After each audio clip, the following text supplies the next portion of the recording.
ہم کریں گے ہر مظلوم کی حمایت۔ السلام علیکم، میں ہوں حرین فاطمہ اور آپ دیکھ رہے ہیں حمایتی نیوز HD چینل۔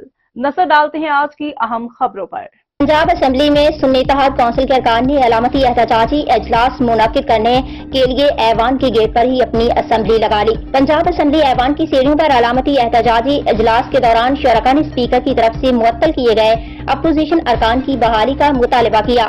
اجلاس میں علامتی اسپیکر اعجاز شفیع نے فارم 45 کے مطابق جیت کے دعوے دار ارکان اور مخصوص نشستوں پر کامیابی کے دعوے دار خواتین سے حلف لیا۔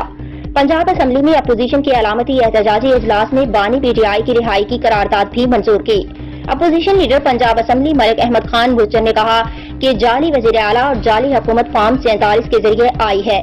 حکومت 100 ارکان کا سامنا نہیں کر سکتی تو 12 کروڑ عوام کا کیسے کرے گی؟